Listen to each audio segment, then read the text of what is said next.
Okay, I'm going to show some basics on audio editing here on how to do a mixer project. We've got here, this is kind of an ancient project. This is a good one to show because it's got kind of crummy audio. It's in-camera audio, and it was shot on a DVX 100. So this is ancient footage, like, geez, about 7.5, 8 years old. And but it's like I said, it's not great footage, but it's a little 1 minute short that was done by some students some time ago. But so I'm going to show kind of the basics of getting audio. This audio in here right now is the audio from the in camera. Like I said, this was not done with a boom mic, so this is kind of crummy audio. So this is kind of a good example to show how to kind of do some mixing and sweetening audio to get it as best as possible. It's not recommended to use really in-camera audio for any short film project. Usually because the audio isn't going to be the best. All right, so let's kind of show some of the attributes down on the timeline here. First of all, right now, you want to, whenever you edit audio, you want to see your audio as well as hear it. And what I mean by see it is, I'm talking about the waveforms. The waveforms are a visual representation of your audio volume levels going up and down. Any noises that it hears, you'll see the audio levels going up and down on the waveforms. Right now, we're not seeing anything. You got to increase your track height to do that. One way of doing this is coming down between your tracks and grabbing this little line between tracks and drag down, and that will increase your track height, and there you go, it will display waveforms. I'm going to zoom up on this a little bit, and this will show kind of any sort of peaks and levels in your, I'm going to crank this up so you can hear it a little bit, peaks and levels inside this audio here. You'll notice it goes up and down, and it gets louder. When it goes up, it gets louder. When it goes down, it gets quieter. So as we look over here, like right here, you see a loud peak right there.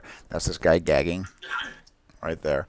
You'll see the audio go up and back down. That waveform represents audio levels going on here. So you can kind of see by looking at a clip what sort of audio exists on that clip. Now, if you want to do a quick shortcut to increasing track height, there's a few with Premiere. First of all, the functions Shift, Option, and Command, or Shift, Alt, and Control on a Windows on a PC, will have different functions in track height. If you hold down Shift and hit plus or minus, plus increases the track height, minus decreases the track height. So if we hit Shift plus, it'll increase all tracks simultaneously and bring them up to kind of the standard height. I'm going to hit Shift minus. Now if you hit Command plus, notice it brings up your video track height. And Command or Control on a PC, minus and plus will control the video track height. Now Alt, plus and minus will control just the audio. If you want to just bring up the audio, you can hold an Option and hit plus a couple times. I hit it 3 times there, and it increases the track height so where we can really see the audio while we're editing it as well as hear it. Another couple other little things you need to know for basic audio editing here is going to be this little line down here. This is your volume control for your clip. This volume control controls your audio levels within about 18 decibels. As you see over here on your meter, you've got a decibel meter. You never want to hit 0 over on this decibel meter. This is where audio starts to distort and clip and will start to digitally destroy your audio as it's 0. So this is a little warning. You don't want to hit 0 on your decibel meter here. Now, average audio, I shouldn't say average, but audio that you're going to be mixing for is going to be -12 in a stereo setup here like this. Especially if you're editing for news, documentary, or something that's going to a broadcast television station. If you go under your new item and hit bars and tone here, and hit OK and generate a bars and tone clip, and you play this clip, let me bring this in, the timeline here. You play that clip, you'll notice the bars and tone, it is calibrated to play at -12. -12 is what you're mixing for. This is a kind of a calibration screen, visual and audio for television stations to calibrate your project for their television station. And this shows that your project was mixed at -12. That doesn't mean audio doesn't go above it. It means that usually kind of the general rule of thumb is like kind of average dialogue hits around -12, maybe a little bit less. Loud dialogue is going to hit a little bit above -12. Yelling maybe close to -6. Gunshots above, like just above -6. They're up close, and explosions and whatnot getting close up to 0. Really, really loud noises. And then ambient noise is usually around like negative 36. Really, depending on how quiet it is, room tone maybe around negative 42. These are just, there's no specific rules on that. These are just kind of general areas for where those types of audio will exist on your meters. Really, when you're mixing for negative 12, you're gonna have your monitor levels set, and you're gonna your headset going or your speakers going, and you're gonna listen to your dialogue, and then adjust everything else around the dialogue. That's kind of a little general rule as well. Especially for stereo mixing. There's some different rules for surround sound mixing, and for if you're doing it on a big theater, then it's the rules are quite a bit different. By the way, I'm inserting this here. I forgot to mention when I was doing this tutorial the difference between audio files here. And one thing I want you to notice here is difference between this audio track here and this audio track here. This is actually this color because it's actually attached to the video, and then the green color is a separate, just individual audio file. But you'll notice on this file right here, you've got this kind of single audio waveform, and down here you have two waveforms on the same track. On the same track right here, you've got this waveform and this waveform. This is a stereo track down here. This is two tracks. It's a left and right. Editing in stereo. In fact, if you go to the beginning here of the clip, you'll notice, let me take off this fade in right here, you'll notice you got a left and a right. This one is just playing to your left speaker, this one is playing to your right speaker. If you have music that's mixed for stereo, it's going to be playing kind of two different levels to your left and right speakers. Up here, this one says left. It came from an old DVX file, but this is a mono file. When they come in like this, ignore the left. It won't say that. You'll just notice this one waveform. This is a mono file. This same audio here, it will play to both left and right speakers simultaneously. It's phased to both speakers there. While this one is just playing to the left. This one is just playing to the right, and that's it. So when you're playing on a two-speaker system with headphones or on a television with two speakers, that's what you're going to be getting. And you can actually do pan effects as well, which we'll cover in an advanced audio module much later on. So, a couple other little things here before we get started is, once again, this is your volume meter. It turns up to, it'll boost your audio by 6 decibels, but sometimes that won't be loud enough. And it'll turn it down actually to infinity, but right before it goes to infinity, it hits around like 30, and then it suddenly goes to infinity there. So you've only got about 6 decibels of boost on this clip here. And if we play that back, that's really loud, crappy ambient noise. But if you need to boost it more, one other little thing you can do is if your audio was recorded, sometimes people record in a Zoom recorder or an audio mixer recorder setup. They record audio around like negative 24, so they have a higher dynamic range for screaming and yelling in a dramatic scene. If you need to bring those levels up to about 12 for regular dialogue, you can right-click on your audio, go to Audio Gain, and you have a decibel booster here. You can just type in, I want to increase this by 6 decibels. Hit OK. And notice the waveforms get bigger. And now it's louder. It's about 6 decibels louder.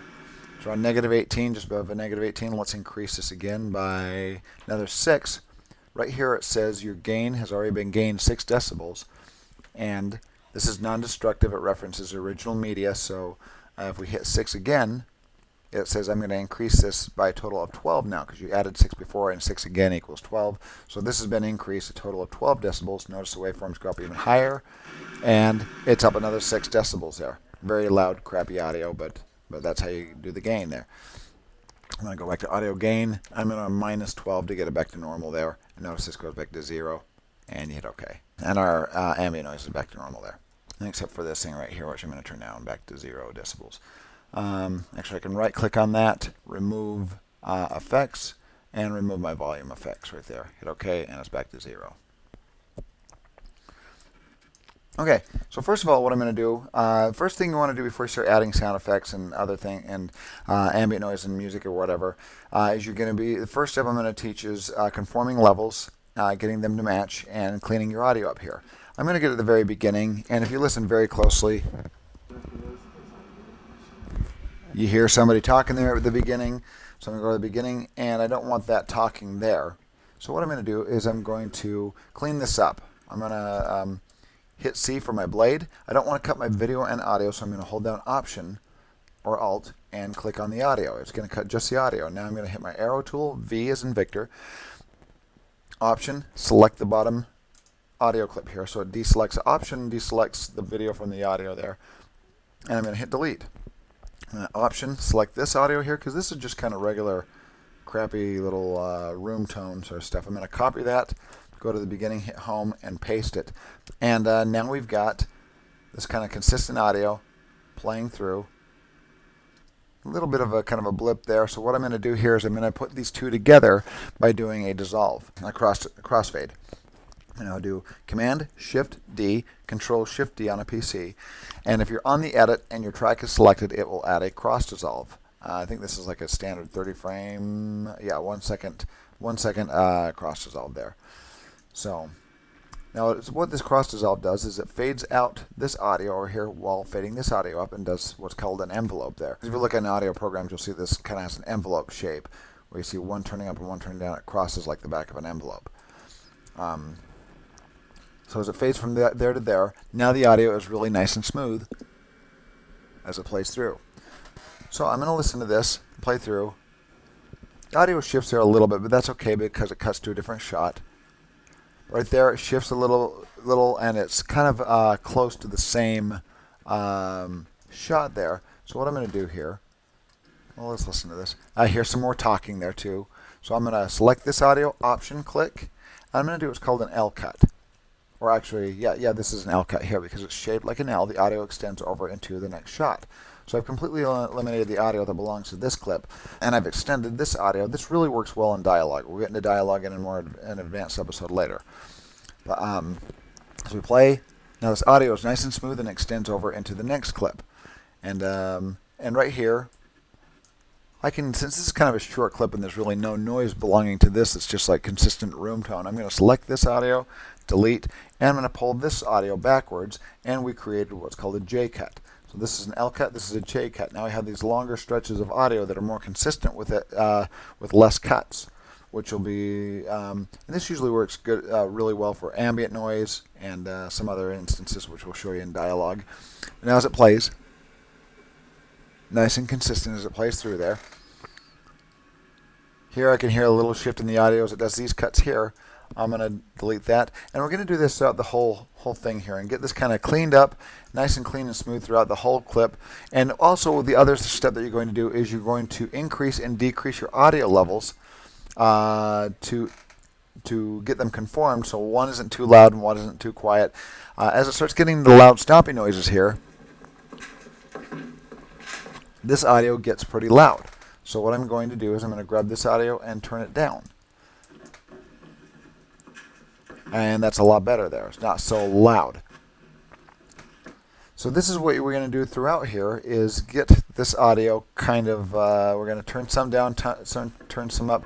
So we keep kind of around -12 for the louder noises, nothing above 6 quite yet because we're not getting super, super loud. So I'm going to turn all these things down here a little bit. And that needs a dissolve there.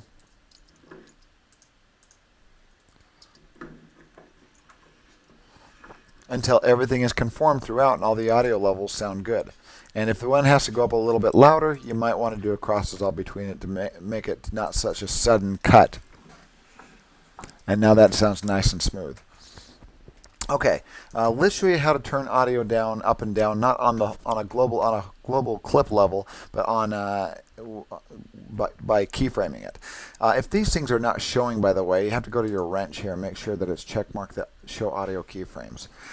Once those are checkmarked there, you will have these lines here. Right here, this audio is just fine throughout the first part, and then suddenly it gets too loud. So I want it to, so this is fine through here, but then I want it to turn down for this part. So we're going to show you keyframing. Keyframing is when you hold down the Apple key or the Command key or Control key on a PC, and you simply click, and it will add keyframes.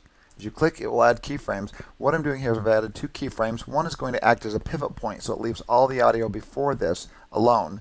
And by the time it gets to this point, it's going to turn down. So I'm going to turn this down. Notice that the audio hits this point, will turn down and be quiet, and then when it's done, I'm going to turn it back up to the normal level there. So now this will be at a quieter level. It's a little too quiet now, so I'm going to grab that, and I'm just going to grab in between the keyframes here and lift that whole section up a little bit. And what you can do here is you can grab individual keyframes as well. You can select multiple keyframes. I'm holding down Shift, by the way. Shift will select multiple keyframes. Clicking it again will deselect. Now, as I grab this one, notice it brings up both the keyframes that I have selected. Oh, looks like wings. Sweet. Let me undo that. You can also select keyframes and delete them. But make sure that when you start turning audio up and down, you're going to want to add a keyframe to act as a pivot point for it to turn down. Right here's a pivot point and turns back up. So we're going to go through this whole thing here. Get rid of that one, arrow this back. I'm arrowing up and down and jump between the edits here. And I'm Control-Shift-D. And there we go. And that's what we're going to do throughout the whole thing. I'm going to come back in a minute and I will show you the rest of this. I'm going to mix the rest of this, then I will come back and show you the next step. Okay, so I've gone through and I've mixed this whole thing together. I've got all my, one more little dissolve right there. I've got everything all kind of enveloped, and I've got keyframes in here, turning things up and down and conforming my audio levels so they sound nice and consistent throughout the whole project. Now what we're going to do is, next step, I'm going to show we're going to start adding some sound effects. I'm going to grab this top here and we're going to drag this up. You can find free sound effects on YouTube. There are a bunch of sound effects websites out there. You can get ambient noise. You can record your own ambient noise. You can, if you're on set and you're shooting a movie, you should always get about 60 seconds of ambient noise of the location that you're in per every scene. But here we go. With this, I've got some pre-recorded sound effects here. These sound effects, like I said, you can search them on YouTube and extract them off YouTube. You can use clipconverter.cc to pull them off of YouTube, and there's other methods. There's a ton of websites out there to extract stuff off of YouTube. There's also free sound effects websites. I've got kind of a sound effects folder here that I'm accessing, and I'm going to type in a certain type of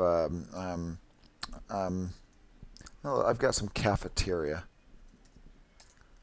high school cafeteria ambient noise right there as an MP3. I'm going to grab that, drag it in. I searched it on my machine, but I'm going to be using some ambient noise here. So I'm going to show you, first of all, kind of the conforming mixing levels. Then we're going to go to adding ambient noise, then sound effects, and then finally music at the end. All right, so I'm going to grab this here. I'm going to drag this down. I'm going to drop it over the whole thing here. What this sound effect file does is it turns up at the beginning, so I like to kind of add my own fade in if it's like this doesn't have a fade in up here, so I'm going to have this already. And a lot of these sound effects will come in at a pretty loud level. This audio is hitting around -12, and there's not, I know it doesn't really match because there's not a ton of people in the hallway, but it's going to make it sound a little bit better here. So I could find something more appropriate, but this will work for now. So what I'm going to do is I'm going to turn this audio down. I'm going to listen to it juxtaposed against the audio in the background and get my ambient noise where it sounds just about right. So it's kind of, we're hearing that noise in the background. At the end, I'll post a little sample of each one of these so you can see the difference between just the unmixed audio and the mixed audio, and see how much better it sounds. But what I'm going to do here at the end, my audio quite doesn't reach long enough here, so I'm going to grab this, I'm going to drag it back a little bit, pull off that fade out. I'm going to grab this audio, Command-C, copy, Control-V, and paste. Oops, it pasted up here, so I'm going to deselect these two tracks, so we'll paste it to here, to 3, and paste it right there. I'm going to grab this, shrink it down, trim it so it's the same length, and Control-Shift-A to deselect, have that clip selected, and Control-Shift-D to add a cross dissolve. Now I have that kind of cafeteria hallway noise in the background, and it's livened this up a little bit. So that is basically adding ambient noise. Let's start adding some sound effects. Let me drag up my video line here so we have a little bit more audio editing space, a little more real estate on the audio end there. And I'm going to start finding some sound effects. All right, you can create your own sound effects with a microphone and a recorder, of course, or if you can find them off YouTube, or if you have a prepackaged one that you purchased, you can use those. But I'm going to find a whoosh here, because when he pulls his wallet and steals it from him, there's a little bit of a whoosh. So I'm going to go and search this. I'm going to find a whoosh, and you can go search your locations and find these things.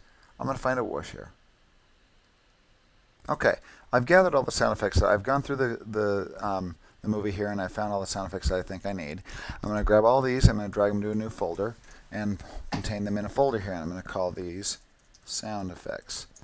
Alright, within the sound effects here, what I'm going to do is I'm going to time up the one with the whoosh here. I'm going to get this ready for editing down to track 4. Actually, I'm going to move my ambient noise down one so I can see my sound effects right here. I'm going to assign this. I've activated track 3. I'm going to pull down and assign it to send audio. This is what's coming from your source monitor here. I'm going to assign it from my source down to this track right here, editing to this track here. So what I'm going to do is I'm going to find, first of all, where he steals his wallet here and get it in the approximate location. That's where he steals his wallet. I'm going to pull up my little whoosh here. I found a little golf swing whoosh that works just fine. There it is. And I'm going to set an in and out point on this. In, out, and now I'm going to hit period for overwrite. And that will drop it right in my timeline. Shift 3 to go to my timeline, zoom up, and it dropped my sound effect on track 3 as I assigned it. And but it's not going to be like perfect though. What I'm going to do is find right where the wind, right there is going to be kind of the pinnacle of my whoosh.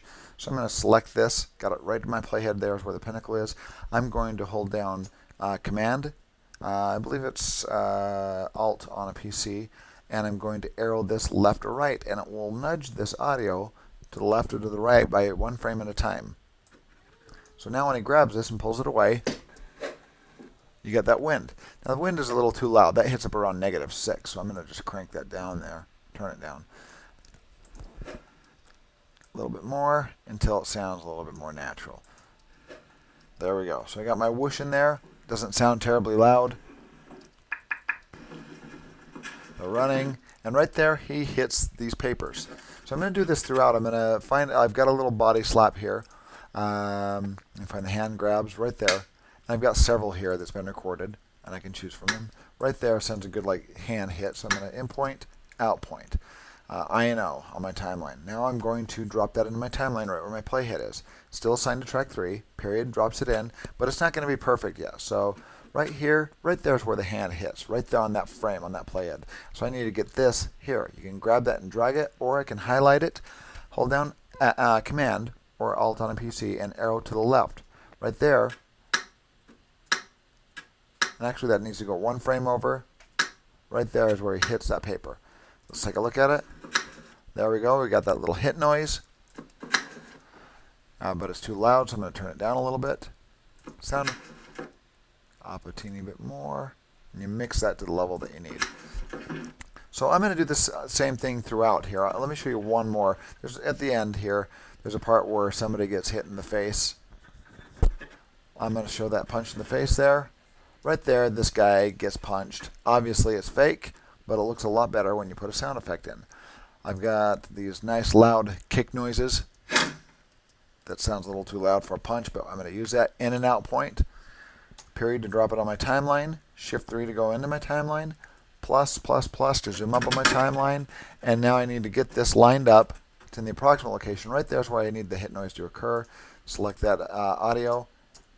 Command, tab it over. Until I get that peak right there where he hits, and boom. Looks good. I'm going to turn this down so it doesn't peak so much, because this was hitting 0 and it was clipping. See, actually look at this one at 0. Watch this here on the VU meter, on the decibel meter. It's peaking. It's red. That's way too loud. So I'm going to crank that down so it's just under 0 there. Right there. So it's nice and loud, but not too loud. Okay, I'm going to add the rest of the sound effects to this. We'll come back and I will show you the last part, which is music.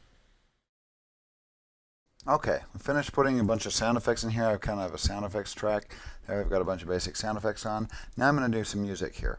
I'm crediting Incompetech with Incompetech.com.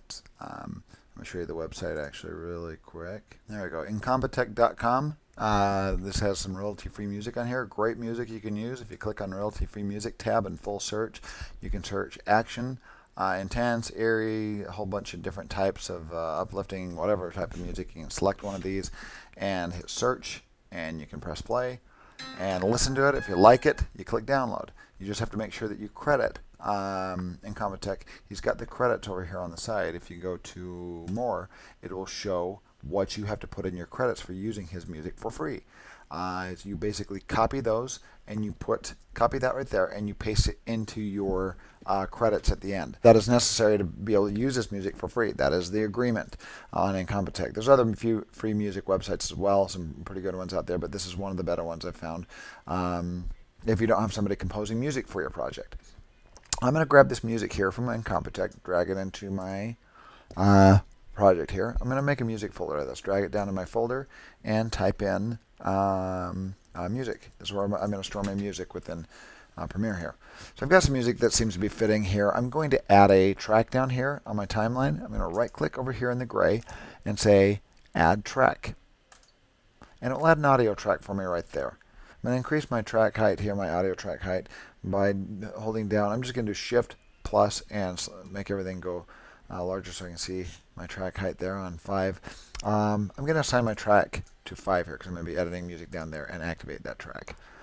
Okay, first of all, let's find some creepy music here.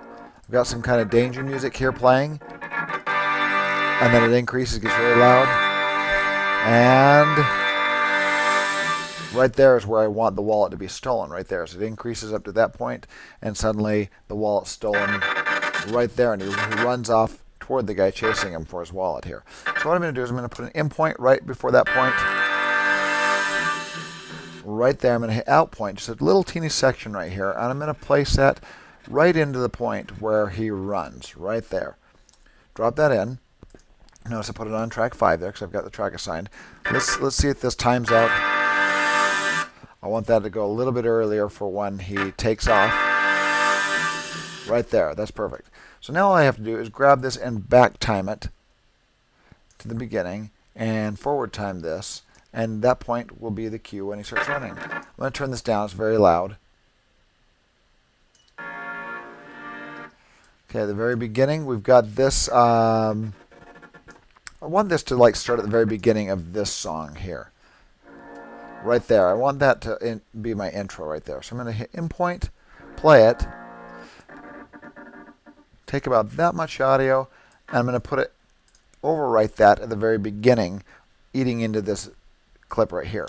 So I've got the beginning I want, and I've got the part of the wallet that I want, and I'm going to find a point where we're going to mix these two together. Obviously, that audio there gets louder than this audio.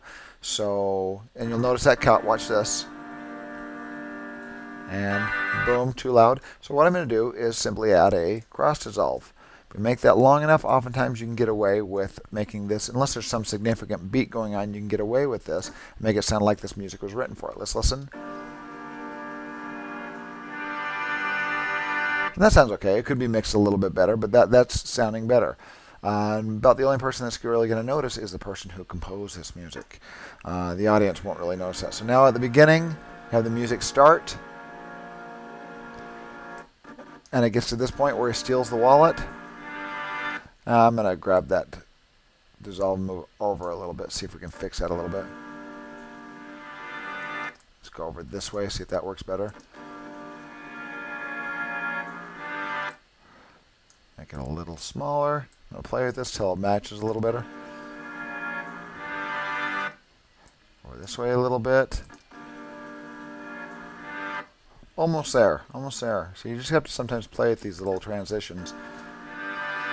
And that sounds better. That sounds a little bit smoother. Okay, chases after him. Danger music going. Louder music. And you can keyframe this if you want and bring it up at the right time. Okay, and I want this music to end right when he grabs him and turns him around. So I'm going to go to the end of this music clip, grab just the end of it, right there, because listen, comes to a nice ending there. So I'm going to grab just that little section, and I'm going to put it on to the end here where he grabs his neck and pulls him around and it comes to a stop. Right there. Now that right there is where I want the music to end. So I'm going to backtrack that a little bit. Grab this section. You can actually grab it too and just grab it and drop it down, or you can hit period. Backtrack that a little bit and bring this back right when he pulls his neck. Let's see how that looks. And that looks okay there. The timing looks okay there. Now you have to just backtrack this audio here, trim it back, and see if you can find a point to get these two audio pieces to mix here. Sometimes you have to slip and slide it a little bit. Sometimes you have to move it around. Sometimes you have to add a cross dissolve and try to make it sound a little smoother. Let's see, add a cross dissolve between it. Let's see how it sounds.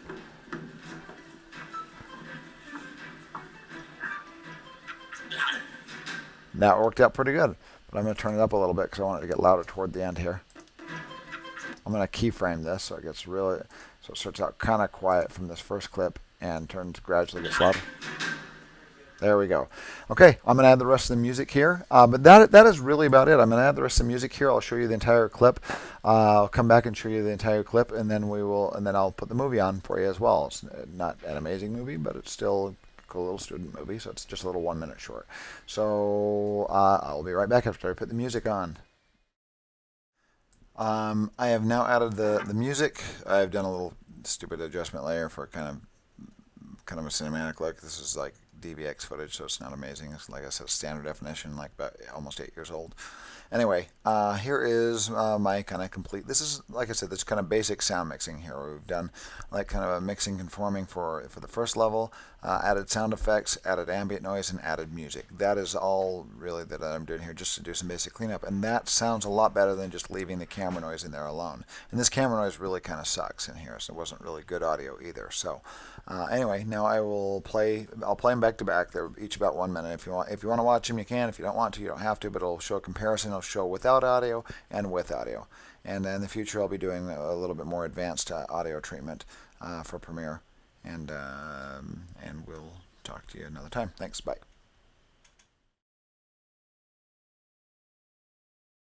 If it is, it's all good.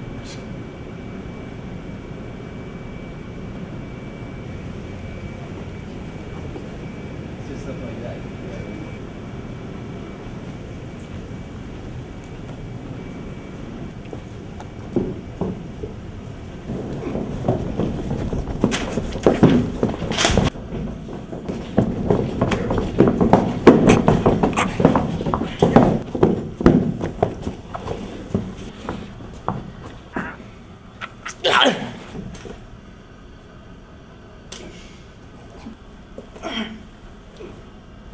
Do it 5 times, go.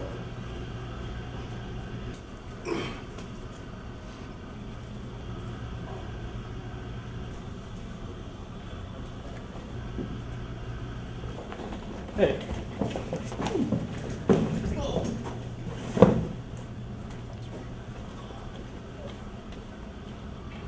You go, man. Thanks.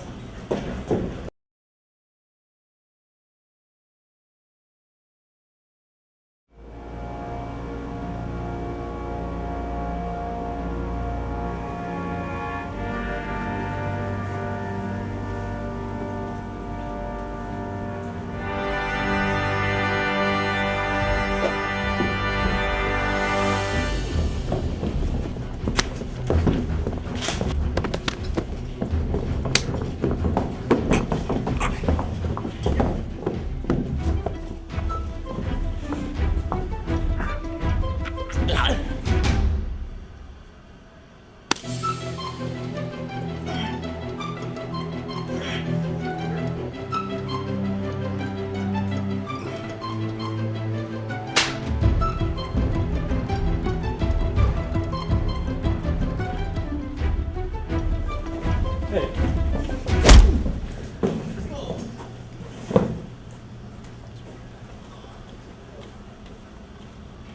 You go, man. Thanks.